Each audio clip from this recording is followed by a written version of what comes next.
Are live. Welcome everyone to our weekly Go Live with everybody here on Facebook and on YouTube to answer questions about anything cleaning. This is Ask a Cleaning Expert, and I'm your host, Melissa Homer, Chief Cleaning Officer of Microfiber Wholesale. I'm a professional cleaning expert with over 20 plus years experience in the professional cleaning industry.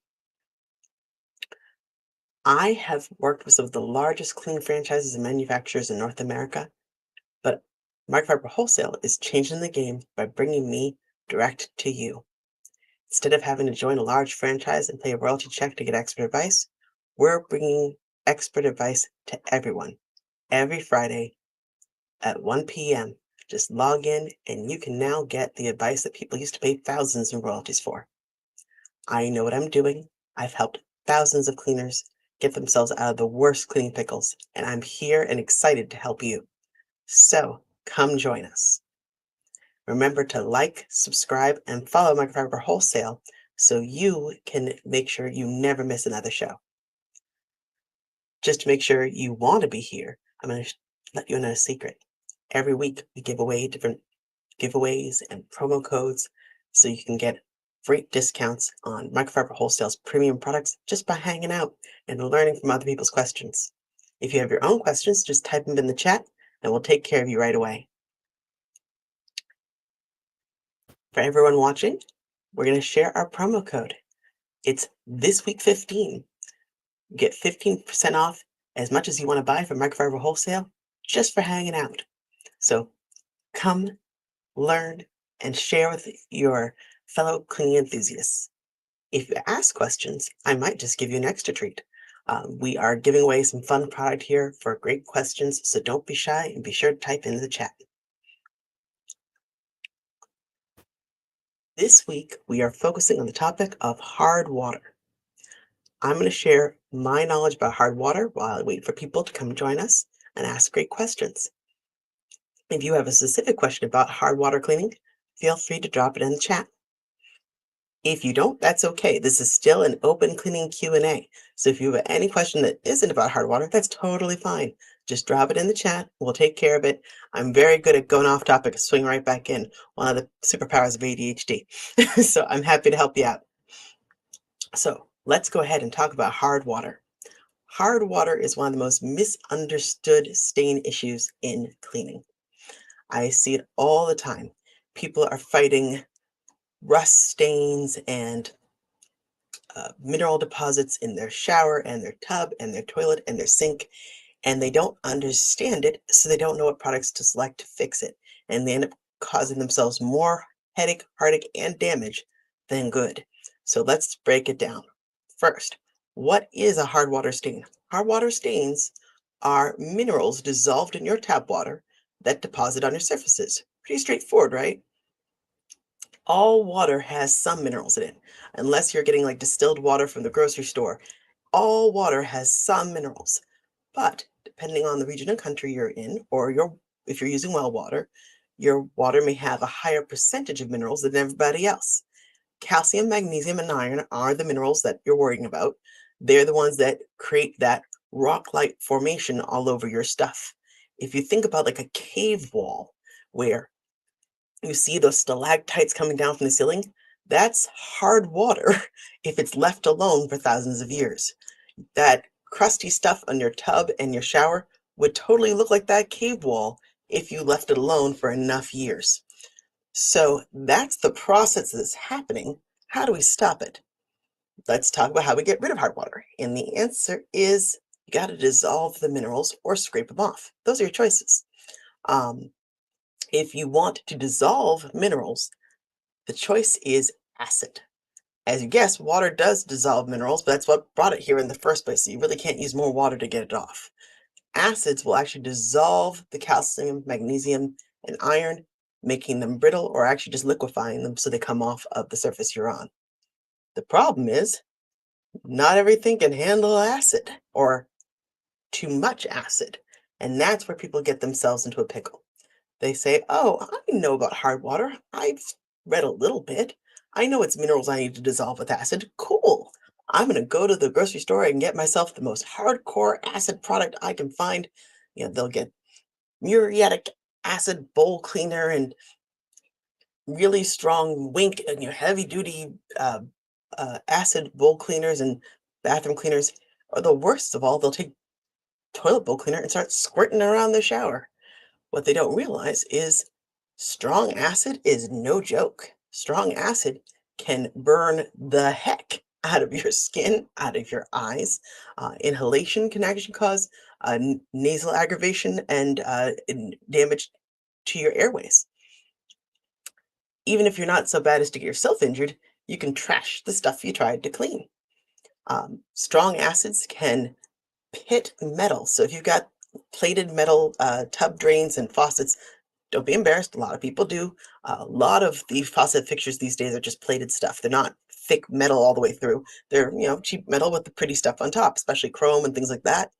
If you use a strong acid, it can actually pit the metal and pop off the plating and expose that cheap metal underneath and make it look awful. It can also uh, actively dissolve stone. If you've got granite or marble or travertine or any acid sensitive stone, heavy acids can actually eat right through the top layer of that stone and make it all pitted and porous and frankly ugly and a disaster. Which you now have to pay to have a stone specialist come with a grinder and re-sand it flat. This is not what you want in life. So now that I've scared you with all the things that could go wrong, let's talk about how to handle it right. When you want to fight hard water, the first thing you want to do is prevent it in the first place. If you use sealants throughout your home in any area where there's going to be frequent water, you're going to save yourself so much scrubbing and aggravation. If you are dealing with a shower or tile situation, uh, sealants like 511 impregnating sealer are wonderful for sealing off the grout, making the tile smooth, and so that all the water is just hitting the surface and sheeting off as opposed to absorbing in, and stains are now going to sit on that smooth surface and come off all the easier. If you are dealing with um, counters and sink fixtures that are getting all crusty and gross, you want something called faucet wax. Flitz Faucet Wax is a great product. You just polish the product on every couple of months, and it puts a natural wax hydrophobic coating on your faucet and on the surrounding counter area, so that the water that's splashing around when you use the faucet just beads and falls off the faucet as opposed to staying and leaving spots. It makes a huge difference in keeping that area from getting all crusty and gross. It works wonders. And again, now you haven't had to use anything aggressive. You've just preserved what you've got. There's also Perfect Sink. So you've got faucet wax and Perfect Sink is another one that if you get crusty sink hard water all the time, you buff in the Perfect Sink into your stainless steel, and it actually can work on any sink, but stainless steel in particular, it will cause that same hydrophobic coating. Hydrophobic, by the way, means it doesn't like water. Hydro is water-phobic scared. So hydrophobic coatings are the key to easy cleaning because it makes all the dirt and the water just sheet off of things and bead and fall down as opposed to clinging, drying, and leaving an awful mess. So now that you've put sealants all over everything, for stone as well, there's plenty of sealants. Black Diamond Stone Care makes a wonderful cleaner and sealant in one, so you don't even have to do an extra step, but they also make plenty of just straight sealants as well. Once you've sealed everything, now it's easy to maintain. But of course, you're saying, hey, I didn't seal it. I didn't see your show yet. My bathroom is a mess right now. What do I do? I can't seal it now. It's a mess. Cool. You're going to use acid, but you're going to use it responsibly. The one I recommend most is Barkeeper's Friend. Barkeeper's Friend is going to be just acidic enough to dissolve through all that hard water, but not so acidic as to trash all the metals and chrome and everything else. You still have to keep it off of those really delicate stones like marble, but you can get away with it for pretty much all other normal bathroom surfaces. So it is a great go-to, easy for the stainless steel sinks, easy for those crusty faucet fixtures. All you do is take the ye old can of powder, shake it into a little bowl, put a couple splashes of water so it's now a nice smeary little paste. Take your sponge and smear it around all the areas that have hard water and walk away. The biggest mistake people make in hard water cleaning is they don't let the chemistry work for them. They get these hardcore cleaners, spray them on, and immediately start going to town scrubbing before the acid has had a chance to dissolve anything. So it's actually pointless. It's literally just sitting there doing nothing for you as you're using all your might to do the work. Give that acid at least 10 minutes, often an hour or more, to dissolve heavy mineral deposits. If you have neglected a toilet or a shower for a very long time, it's actually often best to do it overnight. Go ahead and take that sad toilet, clean it down so it's nice and disinfected, and then load it up with a bunch of Barkeeper's Friend or your favorite acid bowl cleaner of choice and walk away until the morning. All that buildup of minerals, whether you see those green sort of lines going down or that brown bottom of the toilet, no, that's not petrified poop. It's not poop, I promise. It is hard water minerals that have built up, and they do look brown when they're built up like that. I promise it's not your poop. Let the acids sit there overnight. They will soften everything up, make it 1,000 times easier to scrub out. Then go ahead and, like the shower, scrub around the next day or given it an hour, how long it's taken, scrub it up. It should all come off.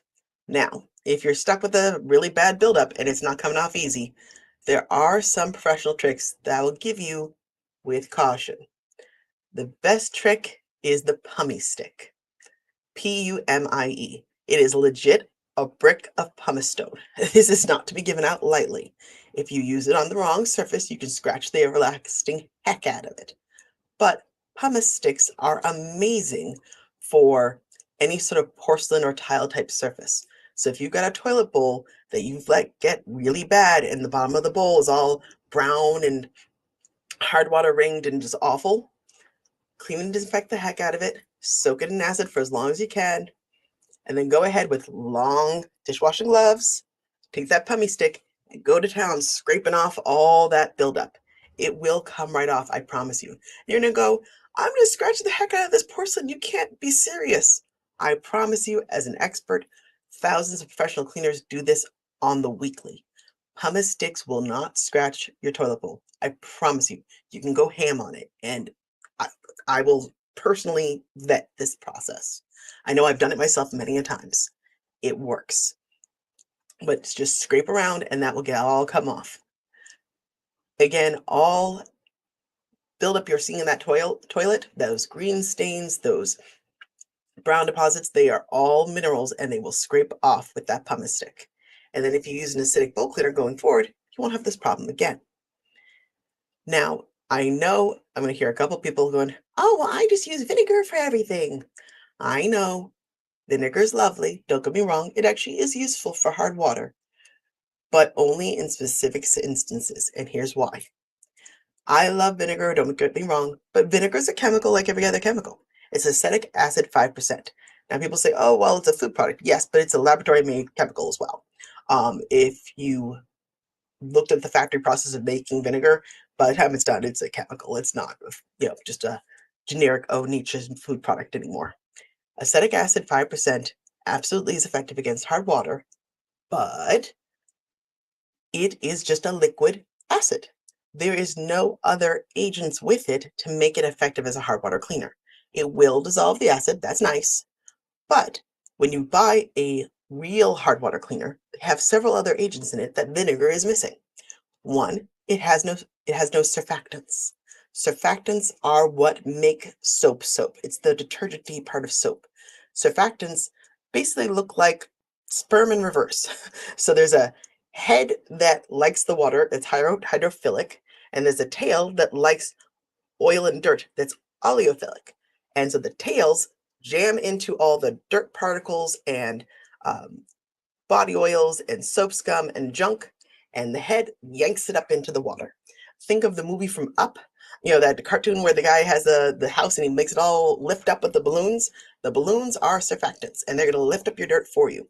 If you're using just vinegar, you're making your work so much harder because there's nothing grabbing onto all these dissolved and loosened particles and lifting it up and keeping it in the water in suspension. It's going to all sit there, especially if there's oils in the way that the vinegar can't eat through. It's just so much harder to clean if you don't have those detergents lifting up the dirt and holding it in the water. The other thing it's missing is something called chelating agents. So in all hard water products, and actually a lot of cleaners, there's something called chelating agents, which are basically a chemical that attaches to all the hard water in the water to keep it from screwing up your soap. For those of you that live in hard water, you know for a fact that hard water and soap do not get along well.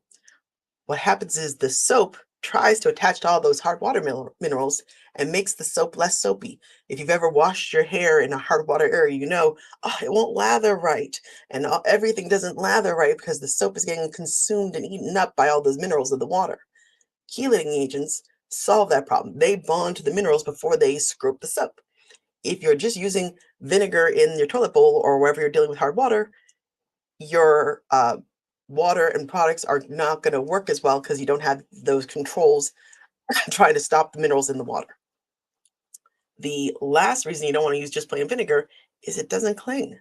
All the actual hard water products are designed to cling to vertical surfaces. They have soaps in them and thickeners in them that allow you to get that acid, just like the vinegar, up on the wall and stay there. Like a barkeeper's friend, you can mix it up into a paste or get their cream cleanser, smear it up, and it will stay up there and bring that acid party to where it belongs for hours, as opposed to the vinegar will just run down and, go down the drain.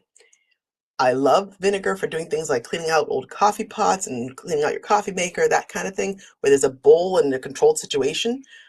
But if you're trying to clean mixed soils where there's dirt and body oils and shampoo and junk, and there's vertical surfaces you need to deal with, spring the money for the actual cleaner, okay? But make sure you get a mild one like Barkeeper's Friend. Now, it looks like we have some questions coming in. Let's go ahead and start looking at them. Let's see here. I like the tablets that turn the toilet water blue. Do those actually do anything other than smell good? Great question, Eric. I love it. So, all of those toilet tablets that help clean your toilet, they absolutely do something, but it all depends on what your expectations are. The ones that just make your toilet blue are usually just soap. So it's going to help, keep soils moving, keep things from building up. But if you're having a hard water mineral problem, they're not going to do much of anything for you. If you're using ones that are the bleach type products, those can help disinfect and kill germs, which is great. But again, if you have hard water problems, bleach and hard water are actually enemies. That's something I need to make sure I mention during this hard water episode. This is the number one mistake I see people make when it comes to hard water and rust stains. They say, oh no, I see a dirty brown stain at the bottom of my toilet. It's hard water. I see these rust marks in my shower. I'm going to get bleach and fix it because bleach is the enemy of all dark things and makes them white. Lies. Bleach is an oxidizer. It can absolutely oxidize and whiten fabric dye and grass stains and other organic stains like that. It cannot change the color of minerals. Bleach will do zippity-doo-dah for hard water stains. I don't care how dark and brown it is, that bleach will do nothing for you. So if you've been scouring away with Comet powder, it's doing nothing for you except grit. It is not whitening the hard water at all. Worse yet, if you are cleaning a rust stain, it's making your problem worse. Bleach is an oxidizer, brings oxygen to the party, and rust stains are iron deposits that are rusting. The oxidation of the iron is what's making that bright orange. So you putting bleach into the mix is actually making the rust stains rustier. You're making your job harder. You are making it so that the iron fully oxidizes, rusts like all heck, feathers, and bonds harder into the surface you're trying to scrub it off. So if you have rust stains, keep the Comet off the rust stains. Always use a Barkeeper's Friend type product, never bleach on rust stains. So if you have a toilet bowl issue and you've been using those tablets that say they have a bleach product in them and you're in a hard water country, cut that out. You're most likely making your mineral deposits and stains worse. They do make acid bowl tablets.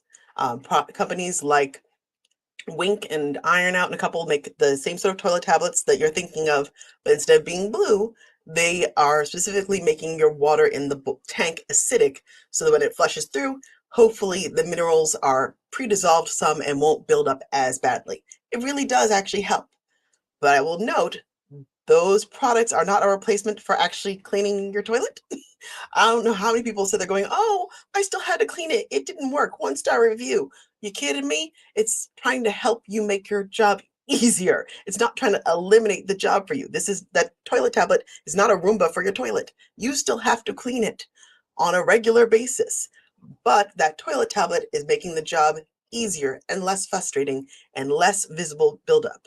But those tablets only last so long, so make sure you keep an eye on how long it's lasting you and put a new one in the tank and keep up with regular cleaning. It'll be easy to do. If you wait till your toilet's a disaster, that little tablet ain't going to do diddly for squat. You're going to have to get in there with some stronger acids, scrub around, use the pummie stick, get yourself back to square, then go ahead and use those tablets to maintain going forward. Hope that helps. Let's see here. I am not a professional cleaner. However, I am a homeowner. Do you have a set of products for the lady that cleans her own house? Wonderful question. We absolutely do. One of the fun things about Microfiber Wholesale is we take care of professionals and homeowners alike. Our history is that we mostly basically grew into being over generations helping professional companies, but even home consumers want premium product. And the most wonderful thing about online marketing these days is it used to be you could only get what was available to you in the local grocery store, which honestly was garbage. And the miracle of shopping online is now everyone has access to the same premium commercial products. You don't have to sit there and just struggle with stuff from the grocery store. You can get the professional products like our products from Microfiber Wholesale. So absolutely take advantage of it. I will shamelessly plug that if you are looking for the one thing you have to purchase to make sure you have everything you need, the product I'm going to recommend, make sure I pull it up right here, is our Ultimate Microfiber Cleaning Kit. The Ultimate Microfiber Cleaning Kit is absolutely your best solution if you are a home consumer and not sure what to get and you know you need great microfiber. The Ultimate Microfiber Cleaning Kit includes everything you need from ceiling to floor in the right proportions to help any home consumer beautifully care for their home. There's a chenille microfiber high duster to take care of all the tops of the cabinets and the ceiling fans and the cobwebs and the light fixtures. There's all-purpose and specialty towels to clean every counter, every piece of furniture, buff up stainless steel, shine your mirrors, all that stuff too. And there's a premium high quality mop with a premium wet glide mop frame and pads so that you're able to deep clean effortlessly on hardwood floors and laminate floors and marble floors and tile floors. It takes care of it all. In one easy kit, you have everything you need to take care of you beautifully. And what's great about that kit is honestly, it's turnkey. You don't have to go, gee, I don't know which specialty products I really need or I don't. This kit is the one-click solution to getting you to clean your home so much faster and more effectively. And I can tell you for anyone watching, if you've never cleaned with premium quality microfiber before, you're about to lose your mind. I'm telling you this. If you've been buying grocery store garbage microfiber, and I will call it that because I've been in the professional industry enough years to know, grocery store microfiber and dollar store microfiber shouldn't even be allowed to be called microfiber. It's garbage. Often it's like barely 200 GSM if it's lucky. You hold it up to the sunshine, you can see the air through it. All the microfiber is poorly made, so it's not even shredded on the sides properly. It's junk. It feels scratchy and awful on your hands. It falls apart in the wash. It just doesn't clean right. When you get a microfiber wholesale towel in your hands, you're going to go from that scratchy 200 GSM to a plush, soft 330 GSM, over a third more microfiber per every inch. So every stroke you're making is picking up a third more dirt and a third more soap residue and leaving things shiny and clean and right the first time. You're going to be amazed how much faster you clean once you get quality microfiber. That's actually why I'm here. I used to work for MaidPro, a residential cleaning franchise, one of the largest residential cleaning franchises in North America. And I used to be in charge of testing the products. I have tested so much microfiber, you have no idea. And when I found Microfiber Wholesale's products, they blew me away first try. I was like, whoa, I have found a different echelon of microfiber than anything else I had found. So much so that they were my vendor of choice for the franchise for over 10 years. No one could unseat them. And I kept having franchisees send me this nonsense going, oh, I found such a good deal here. You got to try it out.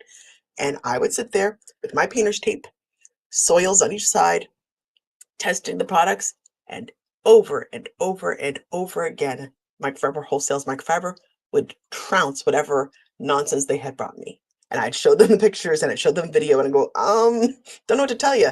This is not unseating the king. Microfiber Wholesale's products, absolutely, once you use them, you will be spoiled rotten and unable to buy any other microfiber again. So please enjoy. And by the way, if you sorry, I want to butcher your name. Forgive me. Uh, Kanaya, forgive me if I said your name wrong. Thank you for such a great question. I would love you to direct message us because I want to give you a treat. I'm giving out products today to people who ask great questions. So if you would be so kind as to either drop in our DMs or we'll drop in yours, and we'll send you some free product as a thank you for asking such a great question. Let's see here. Next question here. Hi, Melissa. My daughter accidentally glued some artwork to our fridge. How do you suggest removing it without scratching the stainless steel? Ugh. Oh, I'm so sorry, Karen. I have two little ones myself. It's not easy. I applaud your patience, and I hope, I hope they were putting up a lovely piece of little kid art, and, but we'll get it off there for you. So the good news is stainless steel is actually a reasonably durable surface, so you can use most solvents that you want to. If it is super glue, I hope to God the kid didn't get a hold of your super glue. If it is, you can use nail polish remover, and that will not damage stainless steel, but will dissolve the heavy glue that is super glue. If it is a lighter, sticky, whatever glue, I don't know what glue they got. The other product I love is something called Gooby Gone or Dissolve It. Those are two competitors that make basically the same similar product. So there's Gooby Gone and Dissolve It. Do not confuse them with Goof Off. That's another product to talk about in a second. But Gooby Gone or Dissolve It both use a citrus derivative called Eliminator that is a solvent that will get off all the sticky yuckies in your life. So whether it's duct tape residue or glue from a craft project or Christmas tree sap or anything sticky, gummy, grease, gooey gunk, Dissolve It or Goo Gone do a wonderful job getting that off without damaging anything. You can even use it to get gum and slime out of stuff like that out of your kid's hair. Don't ask me how I know. Twice. Anyhow, I've had firsthand experience. Goo Gone and Dissolve It are a mom's best friend. So that will easily get any normal glue off that fridge very quickly. If it's super glue, again, you may have to jump up to that nail polish remover, but the Goo Gone and Dissolve It will handle most glues. Another hint there is you can use a plastic scraper gently once it's lubricated with the Goo Gone or Dissolve It product. Please be careful if you're using like a putty knife or something like that. You're going to want to gently glide and kind of help it get under the glue and move it along. You're not taking the corner and digging at it because then you're going to scratch. But if you kind of use it sort of as like a scraper in parallel to that fridge, scrape in the direction of the grain just in case, that will help pop up that glue, get the solvent underneath, and get it off. Hope that helps. Let's see. Is there a difference in how they work between the powdered and liquid laundry detergent? Great question.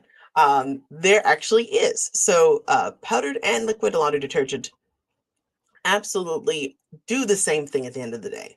Once they are dissolved and functioning, they are bringing a bunch of surfactants, like we talked about before, that are the things that make soap, that stick onto the dirt and oils and lift them into the water. They're also bringing all of those hard water managing minerals we talked about, like the chelating agents. And they are also bringing something called optical brighteners, which are helping to make your clothes look brighter. They have lots of different elements that make laundry detergent. But for whatever reason, well, actually, I know the reason, but keep it simple for you.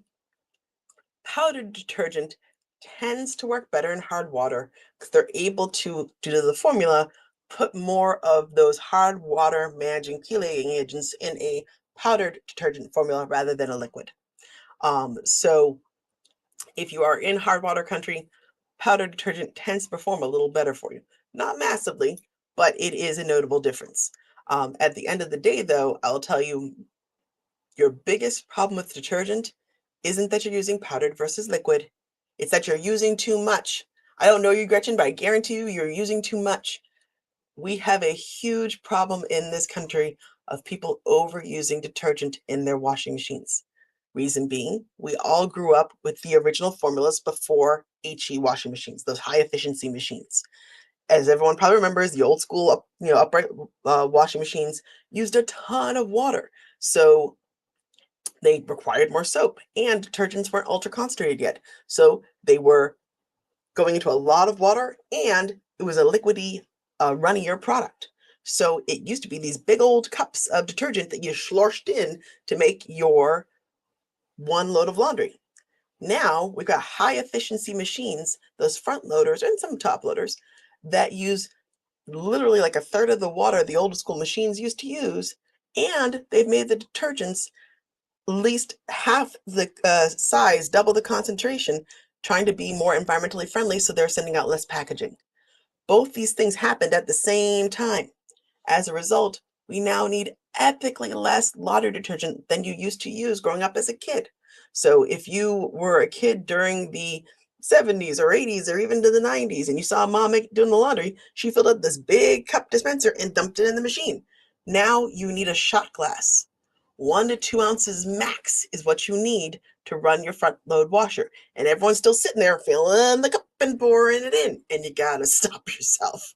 It gums up your machine. It coats the inside of the workings of the machine and encourages mold growth and funky growth and bacteria and nastiness that's all caught in this leftover soap residue because it has nowhere to go because there's no dirt left and it's just wasted soap. So don't worry about powder versus liquid. Worry about taking a double shot glass, putting it in your laundry room, and forcing yourself to use less. Fourth of a cup. I don't care if you use a Pyrex. I don't care if you use a shot glass. I don't care if you use your old baking measuring cups. But 2 ounces, that's your limit. And you'll be so much happier with how your laundry comes out. Let's see. Okay, I've just bought the small microfiber wholesale broom so I can wash my walls. How do I do this? Just break out the bucket and Dawn and go for it from there? Great question. Wall cleaning. Oh, this is a fun one because no one remembers to wash their walls until they're nasty. So let's have the talk. Okay, so I'm gonna grab actually the head you're talking about right here. So this is our cute little 10-incher. I love him. He's adorable. You can get this with our flat mop heads. You can get it with our chenille fingered mucho mop. There's all sorts of heads that go with this little guy, and he's great. For wall cleaning, it's all about the swivel lock. So if you have any mop from our line, including the little 10-incher, but all of our mops have the same thing, they have something called the swivel lock, where it swivels all around normally, but if you lock it in the lock position, now it stops swirling around and it just goes straight. This is the position for wall cleaning. So you want to lock the swivel lock in place so it only goes forwards and backwards, not side to side. You have so much control now to clean those walls easy peasy, okay? And what you're going to want to use for product, it depends on how bad your walls are. So let's talk about it. If you have just normal walls, typical soils, not too bad, nothing crazy, the product you're going to want is just plain old Fabuloso. Old school Fabuloso, the crazy scented, really strong cleaner. It's neutral pH. It cuts through grease pretty darn well and is reasonably low suds. So it's very easy to make a bucket up of warm water and Fabuloso, dunk and wring out that head well, slap it on, and mop away, and you'll be thrilled with how well the walls come out. It's going to smell great. It's going to cut through the grease and kitchen grime and old fingerprints and grossness and give you a nice clean wall. If, however, you got a big problem, which is I just bought this new house from an old smoker, and there's 30 years of smoke and soot and creosote stuck on the walls. You know that house, okay? The professionals know that house because we get called about it all the time. The product you need for that is called trisodium phosphate powder, TSP. Now, if you're a home consumer, be careful with this one. You should not be touching this unless it's a last resort. Try with the Fabuloso first. Try it mixed it extra strong. Usually it's like 2 ounces a gallon. You can go up to 4 ounces a gallon. It's totally fine. I'd rather you do that than TSP. But if you have to go TSP or your walls are doomed, use the TSP. The TSP, trisodium phosphate powder, will strip off just gross layer after layer after buildup. But it's a strong, heavy-duty cleaner. You have to put on the dishwashing gloves and the PPE and the safety equipment, and be prepared for the fact that it is going to change the surface of the paint slightly. Painters use TSP powder all the time when they're planning to repaint because it actually kind of, I won't call it damage, but it breaks down the outer minimal layer of that paint and makes it dull. So if you had a sheen on your washable paint, it's going to make it dull. You don't want to do that unless you absolutely have to. But if you're seeing a situation where the house reeks of cigarette smoke and you can see the outline of every picture frame and you got to get this off or you're going to repaint, TSP powder is what's going to get you out of that pickle. So for your wall washing, I'm guessing you just need good old Fabuloso, a bucket of warm water, dunk and wring and mop, and you'll be happy as a clam. But be careful for everybody doing wall washing. Please be careful about the water usage. I see this happen all the time when people go ham on spring cleaning. They're doing something new like wall washing, and they leave this mop head sopping wet. And they're sloshing away because they're so excited that they're finally cleaning their walls. And all this water is pouring down onto their nice wood or laminate floors and sitting there in puddles. Don't do this, okay? If you do, you're going to trash your floors. Please be careful. Rinse and wring it out good so you're not dripping water everywhere. And even take an old beach towel and put it under the area that you're washing as you work. So in case you aren't paying attention and you do start to run water down the walls and it's pouring onto the floor, the beach towel's catching it as opposed to your laminate floor. Okay, so be careful with the water. But other than that, happy scrubbing. Your walls are going to look glorious. Let's see here. New question. How do you use microfiber mop pads versus microfiber tube mops? Great question, Julia. So for the professionals out there are two choices. You either have your string tube mop type of mop, or you have a flat mop type of mop. For those at home that may have no clue, I'll show you. So this is a tube mop kind of a mop. You may have seen the string version of it. It's some sort of clip that holds on to your mop pole, and you've got this big swishy head. Okay, that's the tube mop style. And then you've got flat mops. And that's, sorry, got product going everywhere here. Then you got flat mops, and that's your flat sort of head here and some sort of microfiber pad that you're putting on, whether it's the chenille or the wet loop. They all are using microfiber, but they're good for different things. I'll explain the difference. So if you are using a flat mop, that is your best mop for maintaining every type of flat floor. So whether you're using it on concrete floors or wood floors or tile floors or any of those floors, it's this flat, smooth surface, and you're just looking to maintain and keep them clean and beautiful, flat mops for you. It covers all this acreage, easy to work with, controls the amount of water you're bringing to the party so you're not slopping water everywhere, easy to rinse and wring out, apply disinfectant, do whatever you need to do. It's a great product for basic floor maintenance. Where the tube mop comes in is when you're trying to absorb a bunch of liquid fast or some big soils fast. So think, apple juice knockover in aisle 5. I got all this sloshy water everywhere. A big tube mop, I can flop that over this big goopy applesauce knocked over, juice mess and slurp it all up and clean it up and get it out.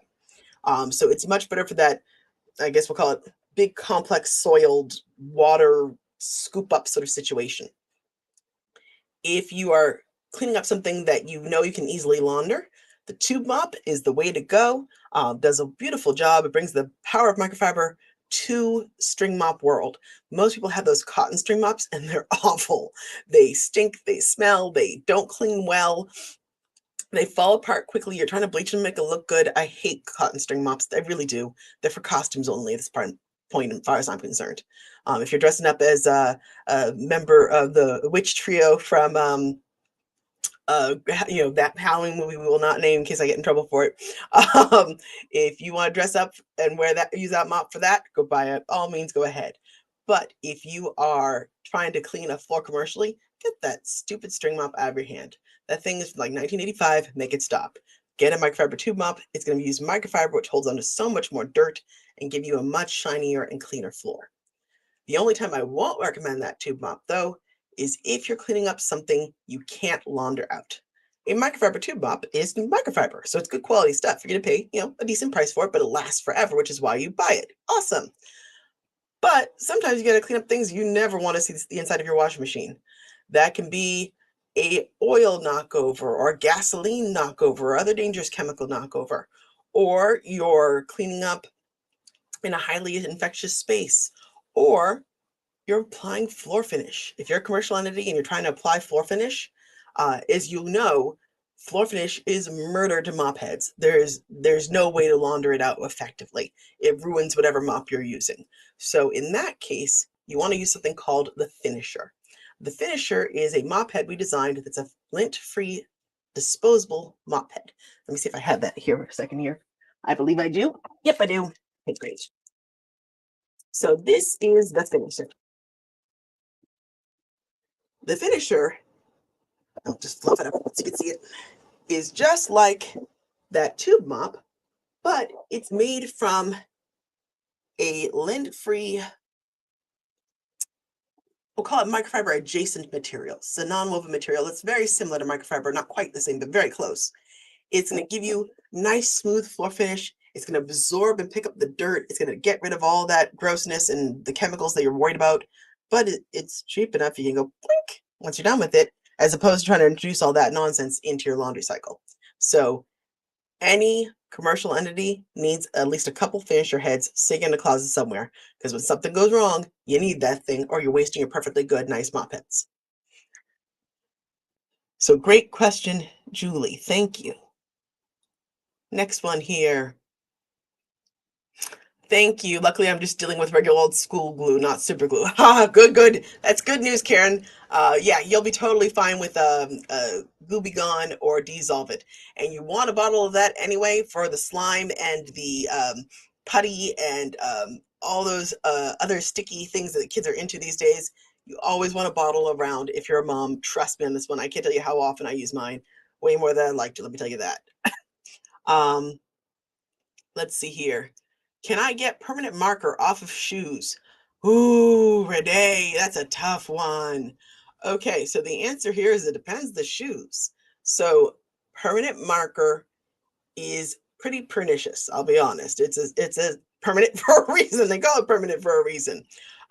You can get permanent dye out of some things. There are specialty dye removers for permanent ink. You can go search if you put, in Amazon permanent ink remover. There's several brands that make it. Also, in a pinch, if you're like out in the wild, alcohol, like a hand sanitizer, can help remove dye and pen marks and things like that. So, in a quick pinch, it will help as well. Depending on the type of shoe, if it's a canvas type shoe, there's a cotton ink that's going to hold on to the stain a lot worse. The other thing that works sometimes, if you're careful, you'll laugh, especially like in like the leathery, fake leathery shoes, is magic eraser. I know it's like magic eraser on my shoes. I'll tell you, if you have white shoes that you're trying to keep white and they look gross, especially with like that, either leather or pleather, gently with the magic eraser, it works wonders. You don't want to do it all the time because you are sanding kind of the surface, but if they've gotten pretty drab looking, you can bring them back pretty amazingly. So I would start with the hand sanitizer. You can also, again, get one of those specialty dye removers and a little magic eraser. You should be able to lighten it enough. Will it be completely gone? Can't promise you, especially depending on how long that ink has been there. Permanent ink is permanent for a reason, but that should help some. And I will be honest, I've had to fight that stain myself more than once, and sometimes I win, sometimes I lose. It depends on how long that permanent ink has been there and how durable the fabric is in fighting it. So I've been in there with you, and sometimes you win and sometimes so fingers crossed for you, Renee, that it works out. I get double cross.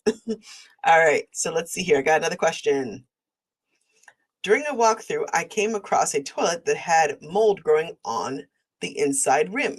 What would be effective to remove and prevent it from growing back? Yuck. Very fair question. So here's the answer you don't want to hear, Victor, which is mold is everywhere all the time, even when you can't see it. This is why it always comes back. So this is a misunderstood fact around mold. Mold is what keeps the planet functioning, actually, to be entirely honest.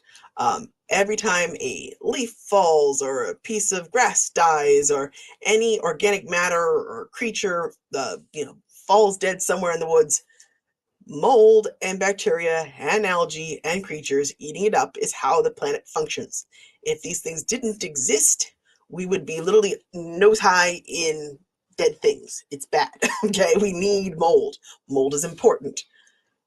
But that means mold is everywhere. If you live in a 50-foot radius of a tree, you have mold in your house. I promise you, because mold is constantly eating all the dead leaves and grass that fall off and around that tree. And the spores of that mold float in the air. And every time you open a window, open the door, more mold spores are pouring in. They're on you after you walk outside and they fall off you. There will always be mold in your house. So any place that it's damp, wet, and has organic matter for the mold to feed off of, the mold will attach, grow, and multiply. There's literally no fighting it, okay? So that toilet looks bad because it hasn't been regularly cleaned, not because there's a unique mold there that needs to be killed and it will go away permanently. What's happening is that toilet was not being well cared for. So the mold that's floating around the air, all of it lands everywhere. If it lands on something that's dry and clean, it just dies because it has nothing to eat, nothing to drink, it just goes because it's starving to death. But if the mold lands randomly on something that's juicy and delicious, like some leftover poo, it's going to grow and go, hey, I'm happy I'm mold, and grow everywhere, okay? So that toilet just needs a good thorough cleaning. You can use a bleach-based product like a Tilex or a Clorox toilet bowl cleaner or whatever your cleaner of choice, because mold definitely does not like bleach. So it will kill whatever is there currently. But please understand, you're just going to have to regularly clean that toilet and you will never see that ring again. That what you saw during that walkthrough is just neglect. It's not unique to that toilet. It's not a bizarre infection. It's just neglect. And once you clean it up with some bleach-based bowl cleaner, more mold will fly in. But as long as you keep it clean regularly and there's not much for it to feed off of, you'll never see it look that bad again. You'll be fine. I promise. Let's see here. By the way, love Fridays with you, lol. We're grateful for all y'all being a new great resource to help us professionals with our business and improve our effectiveness. Oh, Victor, thank you. You are the exact reason I'm doing this show. Tell your friends. Well, don't tell your competition, but tell your friends. I am here to serve. And Victor, do me a huge favor. I want you to DM us at the end of the hour once you've had your questions answered. I want to give you some product too. You've been a regular on here every week, so I want to find out from you what product you'd like because you're a professional cleaner. I know you're gonna have specific needs, so when we message you, I'll ask you what you enjoy, and I can just randomly give you a variety pack or something. I want to make sure we give you something that you can use because you've been awesome and you've asked great questions every week. So thank you for hanging out, and again, tell your friends, but not your competition. I'm not helping out because I want to make sure you succeed. All right, so let's see here. Do we have any other questions hanging out in here? I think I'm down to my current list, but feel free to flood with more. While I'm waiting, I am supposed to be talking about hard water today, so I can talk about some hard water facts while we wait for more questions. So we talked earlier about hard water and how it needs acid and why you can't just use straight vinegar and the dangers of using bleach on rust and hard water stains. But we didn't get to one of the most important products and issues for a lot of you, which is what do you do about hard water on natural stone?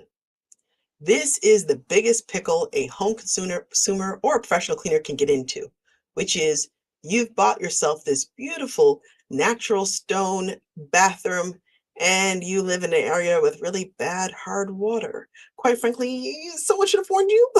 This is not your fault. Honestly, I blame HGTV, I blame your installer, but someone should have had an intervention and said, hey, you live in the middle of hard water country and you're putting marble in your shower. You know that's going to be a living nightmare to take care of, right? But they didn't. And now here you are. So we're going to have to talk about how to help you. So if you have acid sensitive stone in your bathroom and you live in hard water country, you've made a unique hell for yourself because you are now trying to scrub minerals off of minerals. So you can't use things that dissolve rock because you'll dissolve the rock that you want to keep underneath. What do you do? And the answer is, first you cry a little bit. No, just kidding. First, you seal like crazy. Every stone sealant you can get a hold of, any preventative product you are slapping on as soon as that bathroom is installed. If you have a newly installed bathroom, call the contractor back and let them do it. Even if it's been a while, still call them, and I'll tell you why. Particularly with natural porous stone, you have to be very careful about putting sealants on properly. A lot of people don't realize this, but no one reads the back of the bottle. They just don't. And when you read the back of the bottle, you will see that they're very clear. You only want to use sealants on impeccably clean, bone dry surfaces. Because once you seal it, it's a permanent seal and you're locking in whatever's in there. So if it is stained and ugly, you're locking in that stain forever. If it is wet, you are locking dirty water into the wall forever. And that can actually help rot some stones. Don't do that. Okay. So if you're going to DIY it, make sure you clean everything really well. And then, don't use that bathroom for a couple days. Hopefully, you have a guest bathroom or something else you can cheat, but let that thing dry out, bone dry. Run fans in there, do whatever you can to get airflow and get it as dry as you can before you put that sealant down so that you're not locking in something you don't want to lock in. But seal it up, they'll help a lot. Now, you may be saying, hey, what do I do if it's already bad? My shower and my faucet is, granite counter and it's all hard watery. What do I do? You need to get a specialty product. You cannot use Barkeeper's Friend or Wink or Iron Out or any of those or CLR. Any of those traditional hard water products cannot be used on natural stone. Don't do it. You will cry because you will destroy your stone and paying a hefty bill to get it fixed. What you want is specialty products. Stone Pro is a professional grade line. You can get it right on Amazon. Stone Pro makes a hard water scrub. Actually, let me see if I have the link to that product because it'll be a little easier for people. I think I do. Give me 1 second. Yes, I do. Great. So Stone Pro Stone and Glass Scrub. So now that link will be in the comments. This product is designed to scour off hard water buildup on marble, travertine, granite, all the fancy stones, as well as glass, without damaging anything, without bringing any acid to the party. They use a very fine grit jeweler's polish. Like if you've ever seen a workshop or someone's making a fancy ring and they have that, jeweler's rouge and they have the buffer and you put it on there and suddenly the metal's all gleaming. You've probably seen it in some YouTube somewhere where someone made something pretty. That's basically what they grind up and put in this cleaner. So you can use it to scrub down all of these stone surfaces and get the hard water off without damaging the stone. Now, let me be honest. Is it as easy to do as using Barkeeper's Friend on a regular tile? Hell no. It's a lot more work. I'm being real honest with y'all. But that's why I'm warning you about the sealants, because I know this is going to be a pain in the butt, okay? This is one of those things you do once and you go, never again, and I'm sealing everything and I'm keeping up with it from now on, okay? Those hydrophobic coatings are going to make your life so much easier going forward.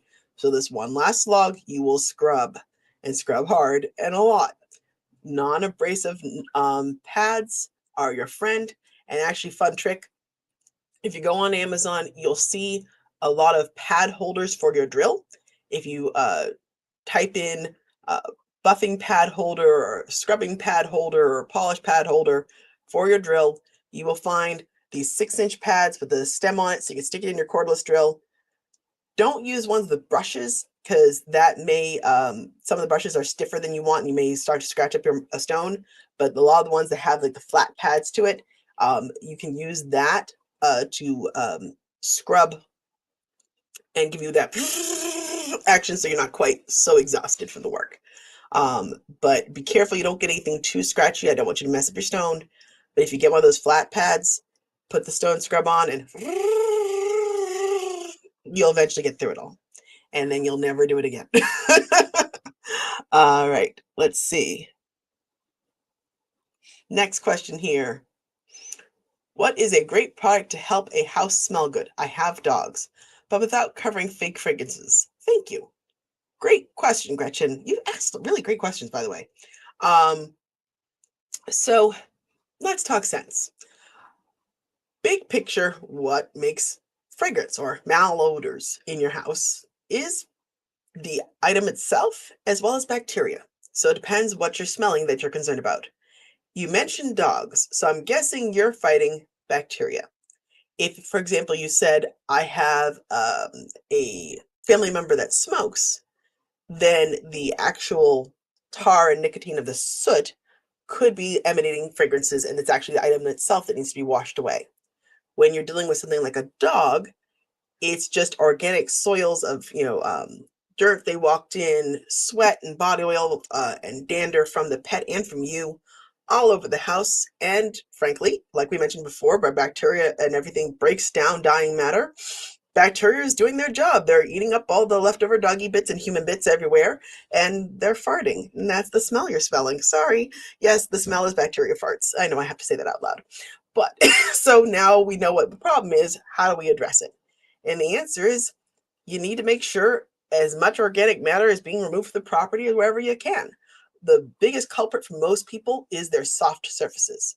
Most people, if you're like everybody else, they mop their floors regularly, but they never clean their carpets and their couches to the absolute last ditch effort. It amazes me how long people wait to clean their couches and their carpets because they don't want to pay a professional to do it. It's work. I get it. But that's where your stink is because those soft surfaces absorb the pet dander, absorb the human sweat and leftover food bits and crumbs, and it's just sitting in the fabric, rotting away, and the bacteria is having a gay old time eating it up and farting away. Okay, that's where your smell is. So if you want to address the overall smell in the home, most likely what you need more than anything else is a good carpet cleaning and upholstery cleaning. That will probably do 80% of the problem for you right there. If you don't want to hire a professional, you can go to your favorite grocery store or hardware store and rent a carpet and upholstery machine. And they sell chemicals there for you, particularly focused on pet stains. And you can wash that all up and it will smell 1,000 times better. If you are looking for DIY products, particularly for fragrance removal, Odoban, Odoban, is a absolute go-to for stinky bad things you need to fix. You can get it at Home Depot or online as well. Odoban. It is the killer of all things. It is um, a viral stat, mildew stat, antibacterial, antimicrobial product. Legit kills everything. So it's wonderful for, oh no, I knocked a glass of milk onto my carpet. Ew, horrible smell, by the way. I thought as long as I extract all that milk out and there's a residual smell, the Odoban will kill all the bacteria that is eating the milk and help me get that out. It's a stronger product and it does have a stronger fragrance to it. So it's definitely going to, leave its, chemical mark. But if you're dealing with really pernicious odors that you're trying to get rid of, Odoban is your friend. I can tell you personally, having my daughter knock over a bottle of formula in the back of the car, in a hot summer day, Oh, I can now tell you you've never smelled a stink like what in my poor car. And Odoban is what saved my car. So I would take stock if I could in that thing. I will say what you do need is something called extraction. When you're cleaning carpets and you're cleaning upholstery, I see this mistake all the time. People sit there with a spray bottle of rag and they just rub, rub, rub. And what they're doing more often than not is pressing more soap and liquid into the padding and matting and foam of whatever's they're cleaning. And that works fine for a little quick stain. So like if you got like a smear of ketchup on your uh, dining room chair and you need to wash it off, a rag's probably gonna be fine. But if you've had a big knockover of milk or a pet pea stain or whatever on your carpet or your couch, more often than not, you just spraying like that is actually going to press and push all that organic soil into the padding where it's just going to sit there and rot. And that's what, again, adds that residual stink in your whole house that you're trying to, like, where is it? My carpet looks clean. Yeah, the top looks clean, but the padding's gross. At that point, you need a professional. And a professional will come out with a very strong extraction machine. They have that truck mounted extraction machine, and they come in and they will flood the padding and suck it all out. And that will draw up all that organic matter that's trapped in the padding and get rid of it for you. So again, carpet and upholstery cleaning is going to be A number one. Odoban is an excellent product. If you have anything that you know needs to have some bacterial control, that's A number two. The last suggestion I'll make to you is actually a random one, and that is an ozone generator. Now, this is a product that I want to be careful I'm mentioning because I want to make sure you understand it. Ozone, or O3, is a professional tool that you have to use carefully because it's not great for you to be inhaling a lot of. But if you have a stinky room you just cannot unstink, this is what the professionals use. So a ozone generator will actually basically break up air molecules using electricity.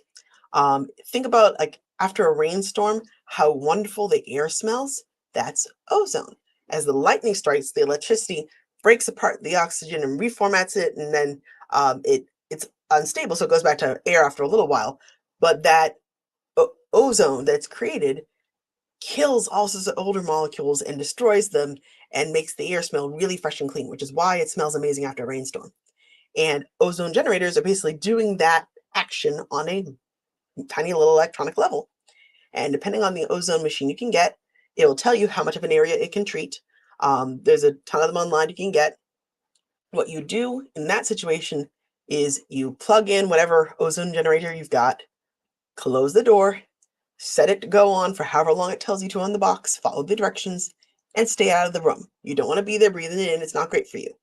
But if you run it for the runtime it's supposed to run, and go in there, turn it off, and make sure the space is aired out afterwards, it's eerie how much scent it can just completely remove. Hotels use it all the time when they have someone, smoke in a smoking room. They'll Febreze it to help, get rid of some of the odor, but the ozone machine does the big job of completely like wiping out the scents in that room. It smells almost like a pool afterwards a little bit. It has that kind of a chlorinated smell, but it's not actually chlorine. Again, it's that ozone, and it's just scent's gone. It's pretty spooky, cool stuff. Which, by the way, I should mention in terms of those smells, Febreze is actually your friend too. If you buy online, you can get the commercial concentrate Febreze. It's actually much more affordable and it's antibacterial. So go online and look for the commercial formula of Febreze. Comes in a gallon, and I believe the dilution is 1 to 4. So like 1 gallon will make 5 gallons. So you buy 1 gallon, you'll have enough for the rest of your life.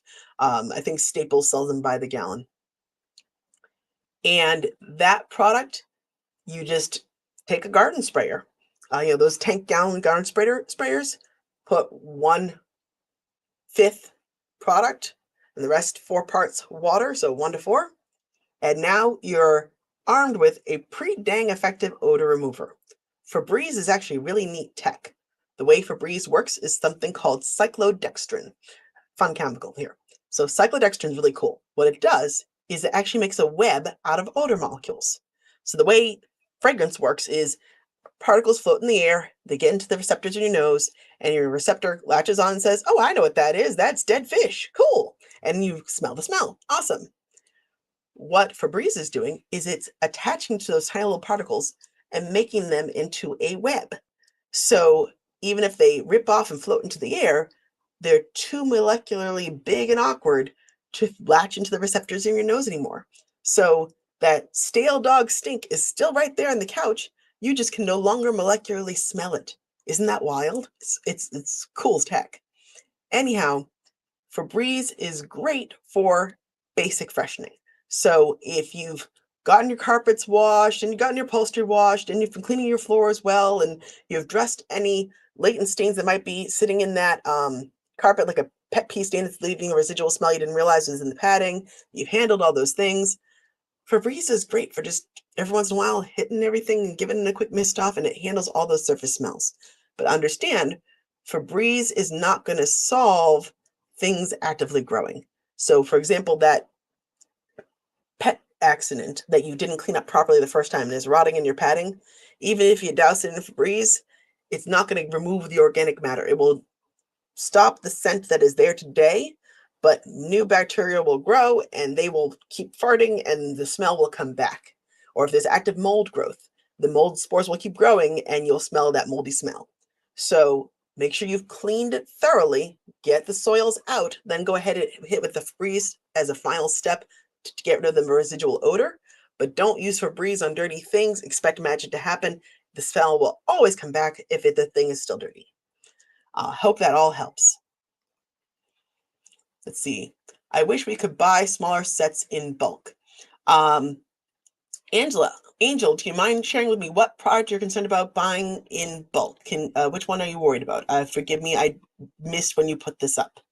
What product were you hoping to buy in smaller units? If it's our microfiber, we sell like in 12 packs. So those are usually pretty convenient small amounts. But I'm not sure which product you're talking about. I will say, if it's any commercial product, you'd be surprised, search around what companies you can get small amounts of commercial product from. So if you have a local Jan-San distributor or food service distributor in your area, call, let your fingers do the walking. And what you want to ask them is if they have something called a cash and carry. This is an old school term in commercial cleaning world, which means you're driving up to the warehouse of a commercial entity like a food service distributor or Jan-San distributor, and you're paying in cash for what you can carry out. Totally legit and legal. They all do it, or they used to do it. It's less so these days, but a lot of them still have their cash and carry. And if you call and they say, yep, I got a cash and carry, even you, the consumer, can drive up to the cash and carry and say, hey, I want to buy a gallon of this, or a broom from this box. And more often than not, they will sell it to you. Some things they will not break the case if it's not a popular product. So if it's this obscure product that they sell by the case and no one usually buys in the cash and carry, they may not break the case for you. But there's a lot of popular products that everyone wants a few of. They're happy to break. It's breaking a case is when you open the case and take out a few, and you can buy smaller amounts. This is a great trick for home consumers that want commercial stuff or even commercial food service stuff. But again, you have to call around and see who's got a cash and carry, and it's not going to be their full selection, but it's going to be a lot more than you think. And it's a great way as a home consumer and as a small business to get access to some big company goods. So I hope that helps. And if you happen to still be on here or you see this message later, feel free to leave us in the comments what product you're worried about, and I'll give you some suggestions on where to source it. So we are at the end of our hour. I'm going to hit everybody one more time to make sure they saw it in case they missed it. We are offering a coupon code for everyone that came today. So for those watching the recording or for those watching live, this week 15 is going to take 15% off your orders at Microfiber Wholesale. Please come check us out. I want to encourage everybody, come look at our product. Obviously, you guys being loyal customers is what sponsors me being here. So I'm hoping everyone gets a chance to go look at the site. We're going to run weekly lives. We run podcasts where we're interviewing successful cleaning business owners. I'm posting reels, I'm posting long posts, I'm posting articles and blogs. I'm loading you all up with as much cleaning knowledge as I can. So like, subscribe, follow, come check us out regularly because there's always going to be new content. And if you don't see what you want, all you got to do is email askanexpert@microfiberwholesale.com. Again, ASKEXER EXPERT. Sorry, I just lost my own brain there. Ask an expert at microfiberwholesale.com. please stay in touch, send us an email, ask your questions, or even just email, hey, this is the content I would like. Can you please start writing articles about this or that? I'd love to. I'd love to make sure I'm writing things that meet the needs of our readers and our loyal fans. So please stay involved, tell a friend, share our page, share our content. Our goal is to democratize house cleaning knowledge and get this expert professional advice out to the world. So if you're watching, please share, like, and subscribe. We'll look forward to seeing you here next week. Thanks everybody for joining.